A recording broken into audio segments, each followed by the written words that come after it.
UP board कक्षा 12 science side students, यहाँ पे हम लोग जो सॉल्यूशन बिलियन नाम का चैप्टर देख रहे थे, तो इसमें नेक्स्ट जो हमारा टॉपिक है, लास्ट टाइम आपने जो अध्ययन किया था वो आपने अध्ययन किया था कि हाँ ताप दाब का क्या प्रभाव पड़ता है और पीपीएम क्या होता है, पार्ट्स पर मिलियन आपने देखा था, उसमें क्या होता था, तो वो आप सारा देख चुके हैं। अब नेक्स्ट टॉपिक है हमारा हेनरी नियम। तो हेनरी का नियम है क्या? सबसे पहले हम आपको इसके बारे में साधारण बात बता दे रहे हैं।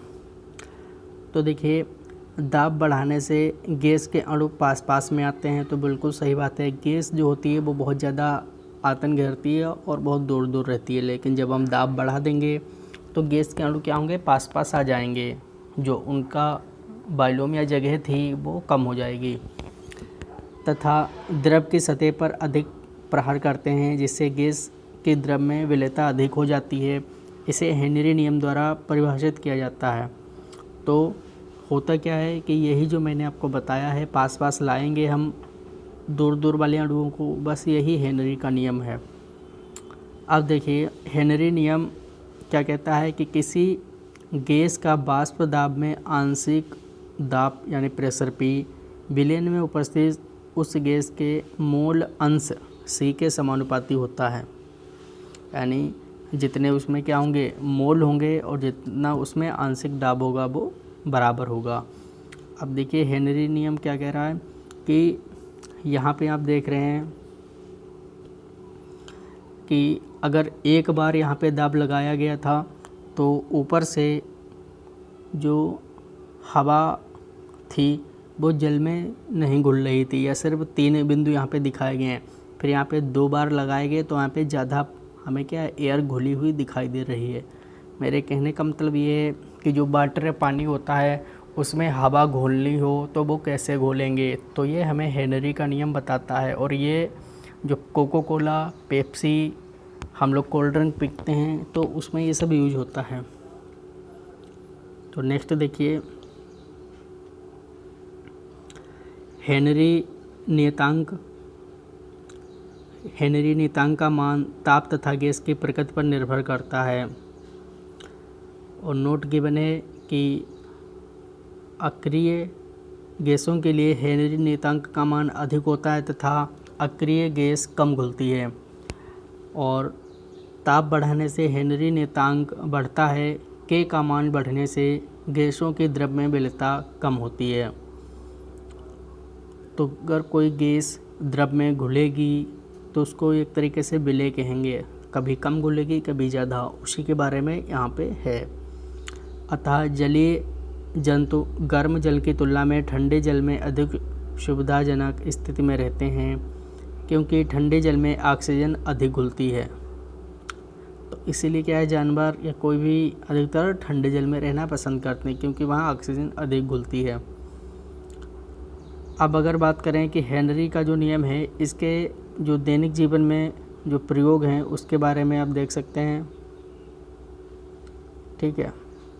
तो इसके दैनिक जीवन में जो प्रयोग हैं वो आप देख सकते हैं।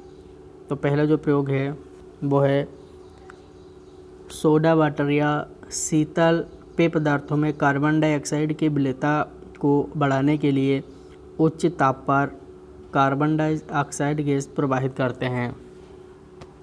तो एक्चुअली जो सोडा वाटर, कोई भी आप जो कोल्ड ड्रिंक पीते हैं उनमें कार्बन डाइऑक्साइड घुली होती है, और वो उच्च दाब के साथ वहाँ पे उसमें घोली जाती है। प्रेशर वहाँ पे बहुत ज़्यादा रखा होता है, तो प्रेशर ज़्यादा होता है, ठीक है, ये आप ध्यान रखिएगा।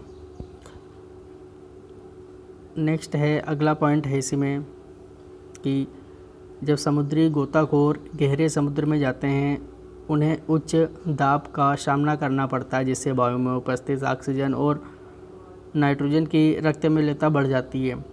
तो देखिए, जो समुद्र होता है वो हमारे जो पृथ्वी तल से नीचे होता है, ठीक है, कहाँ होता है, नीचे। तो उनके ऊपर दाब प्रेशर बढ़ जाता है, तब इतनी दिक्कत आती है। तो वही बता रही है, जब गोताखोर समुद्र की सतह पर आते हैं तो दाब धीरे धीरे कम होने लगता है। दाब कम होने पर रक्त में घुली ऑक्सीजन नाइट्रोजन गैस बुलबुले के रूप में रुधिर कोशिकाओं में एकत्रित होने लगती है, जिससे रक्त के प्रवाह में रुकावट आती है। ये स्थिति घातक है, इसे बेंसट कहते हैं। इससे बचने के लिए वायु में कम घुलनशील गैस जैसे हीलियम और नियॉन मिलाई जाती है। तो देखिए, हम स्थल से अगर ऊपर जाते हैं या कम जाते हैं, हमें दोनों में क्या असुविधा होती है, तो उसके बारे में ये 2 अनुप्रयोग दिए गए थे। तो आपने 2 अनुप्रयोग देखे हेनरी के। कौन सा? पहला आपने देखा कि कार्बन डाइऑक्साइड सोडा वाटर में घुली है। दूसरा आपने देखा कि समुद्र तल से कोई नीचे जा रहा है गोताखोर, तो उसमें जितना आप नीचे जाएंगे, मान लीजिए अगर पृथ्वी में होल कर दिया जाए, गड्ढा कर दिया जाए और आपको बहुत नीचे भेज दिया जाए, तो आपके ऊपर एक प्रेशर लगने लगेगा, बल कार्य करेगा आपके ऊपर, और वो बल ज़्यादा होगा नॉर्मल बल से, इसलिए आपको असुविधा होगी। तो आपने हेनरी के 2 अनुप्रयोग देख लिए हैं। अब हम बात करेंगे नेक्स्ट नियम, राउल्ट के नियम की। ठीक है, अब हम किसके नियम की बात करेंगे? राउल्ट के नियम की। तो राउल्ट का नियम क्या कह रहा है यहाँ पे कि द्रव विलयन के लिए वाष्प दाब या वाष्पशील विलय युक्त विलयन का वाष्प दाब। तो ये विलयन के लिए है वाष्प दाब या वाष्पशील विलय युक्त विलयन का वाष्प दाब। तो देखिए, कोई विलयन है और उसमें कुछ वाष्प दाब है, इससे संबंधित आप यहाँ जान पाएंगे। राउल्ट के अनुसार वाष्पशील द्रवों के विलयन में प्रत्येक घटक का आंशिक दाब विलयन में उसके मोल अंश के समानुपाती होता है। माना एक पात्र में 2 वाष्पशील द्रव हैं, विलयन के इनके मोल अंश क्रमशः x1 x2 दिए हैं तथा वाष्प अवस्था में इनके आंशिक दाब क्रमशः P1 तथा P2 हैं। तो क्या होगा? तो राउल्ट के नियम से निकालेंगे P1 बराबर, ठीक है, P1 और x का यहाँ पे है P1 प्रथम घटक का शुद्ध अवस्था में वाष्प दाब, निश्चित ताप पर P1 का ये मान नियत रहता है। इसी प्रकार P2 बराबर P2 0x2 हो जाएगा और P2 के दूसरे घटक का शुद्ध अवस्था में वाष्प दाब, तो वो आप देखेंगे कुल दाब P1 बराबर P2 हो जाएगा। P1 और P2 का मान रखने पर जो ऊपर आपको वैल्यू मिली थी P1 x0 से x1 और P2 बराबर x0 से x2, तो समीकरण 1 में रखेंगे। फिर इसे क्या है, सॉल्व आउट करेंगे, तो उसके बाद x1 प्लस x2 बराबर 1 आ जाएगा और 1, अगर x यहाँ पे x1 निकालना हो तो 1 पहले आ जाएगा और उसके बाद x2 माइनस करेंगे तो ये वाली समीकरण आपको प्राप्त हो जाएगी। x1 का मान समीकरण 1 में रखने पर जो पहले आपको प्राप्त हुई थी, ठीक है, तो x से जो यहाँ पे समीकरण बने हैं इसमें इसकी वैल्यू रख देंगे, फिर हम उसे सॉल्व आउट करेंगे। तो उसमें जो x था, जो ऊपर हमें ये वैल्यू मिली थी, ये वाली वैल्यू हम पुटअप कर देंगे तो ये प्राप्त हो जाएगा। उसके बाद इसे ही p बराबर P1 P माइनस, ठीक है, 1 और x2 प्लस P2 और x0 से x2, इसी को हम राउल्ट का नियम पढ़ते हैं या कहते हैं। तो राउल्ट का नियम जो है वो है किसके लिए? तो ये जो है वो वाष्पशील द्रव्यों के विलयन में प्रत्येक घटक का आंशिक दाब विलयन में उसके मोल अंश के समानुपाती होता है। तो जो मोल अंश होते हैं उसी के बराबर होता है। अब नेक्स्ट हम बात करेंगे कि आदर्श विलयन क्या होता है और अनादर्श विलयन क्या होता है। आदर्श विलयन क्या होता है और अनादर्श विलयन क्या होता है, ठीक है।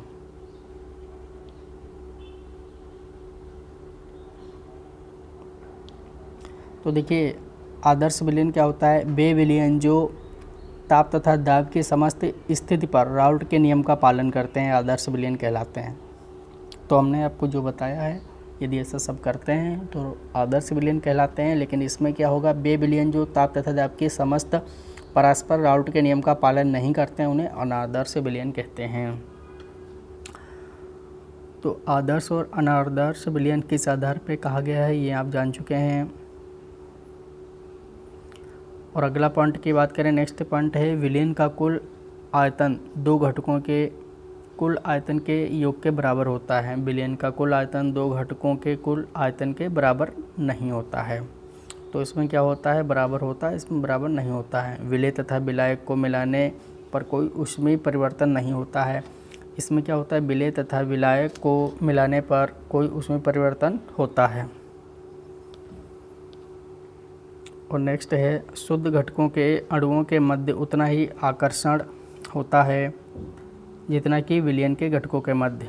और इधर बात करें तो शुद्ध घटकों के अणुओं के मध्य आकर्षण बल विलयन के अणुओं के मध्य लगने वाले आकर्षण बल से भिन्न होता है। तो आपको यही बस 4 पॉइंट आपको इसमें लर्न करने हैं बस। और अगर आप इसमें देखेंगे तो नेक्स्ट आगे है आदर्श विलयन कितने प्रकार के होते हैं। तो आदर्श विलयन 2 प्रकार के होते हैं, एक धनात्मक और दूसरा ऋणात्मक आदर्श विलयन। ठीक है, धनात्मक विचलन आदर्श विलयन और ऋणात्मक विचलन आदर्श विलयन। तो आज आपने क्या देखा, आज आपने देखा कि हाँ विलयन कौन कौन से हैं और इसमें आदर्श विलयन क्या है, अनादर्श विलयन क्या है। तो आपको इसमें 4 पॉइंट बताए गए, आप इसे याद कर लेंगे। आज का आपका ये HW है। और राउल्ट का नियम क्या है, राउल्ट का नियम आप इसे लिखेंगे, याद करेंगे। और हेनरी के नियम के 2 अनुप्रयोग लिखेंगे। जो मैंने आपको 2 अनुप्रयोग बताए हैं वो 2 अनुप्रयोग आप लिखेंगे। और हेनरी का नियम क्या है, बस आज आपको इतना ही करना है। तो आज आपने देखा कि हेनरी के नियम, राउल्ट का नियम और आदर्श अनादर्श विलयन, यही 3 क्वेश्चन आपको पढ़ने हैं, लिखने हैं। बाकी आप पढ़ेंगे नेक्स्ट टाइम। आज के लिए इतना ही।